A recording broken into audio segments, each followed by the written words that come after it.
இன்றைக்கி இந்த ஓடுகளை தான் சோத்தில் ஒட்ட போகிறோம். அதுவும் இந்த கழிவறையில் தான் ஒட்ட போகிறோம். சோத்தை பார்த்தீங்க அப்படின்னா எப்படி இருக்குது அப்படின்னா, பெரிய அம்மிக்கல்லை குத்த தெரியாதவன் குத்தியது போல் இந்த சோறை வந்து பூசி வச்சுருக்காங்க.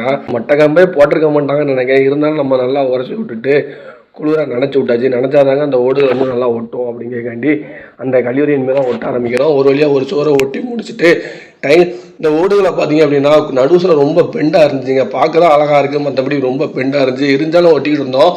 சரி ஓகே, சோறு தான் அப்படி இருக்குன்னு பார்த்தா ஓடுகளும் கம்மியாக இருக்குது. நிறையா ஓடுகள் குறைஞ்சாங்கிறது சாப்பிட்டு வரதுக்குள்ள நிறையா ஓடுகள் போய் வாங்கிட்டு வந்தோன்னா கீழே உள்ள திண்டே ஒரு வழியாக போட்டு விட்டாச்சு. அடுத்து கீழே உள்ள அந்த தளத்தை தான் போடணும். தளத்தை ஒரு வழியாக மட்டை வச்சு சூப்பராக பார்த்து லெவல் கொடுத்து போட்டு விட்டோன்னே இப்போ அந்த கழிவறையே பார்த்தீங்கன்னா அவ்வளோ அருமையாக சூப்பராக இருந்துச்சு. எப்படி கிடந்த கழிவறை இப்படி மாறிட்டு பாருங்க. உங்கள் வீட்டில் இதே மாதிரி மாற்றணும் அப்படின்னா நீங்களும் கண்டிப்பாக ஓடுகள் ஓட்டுங்க. ஓடுகள் சூப்பராக இருக்கும்.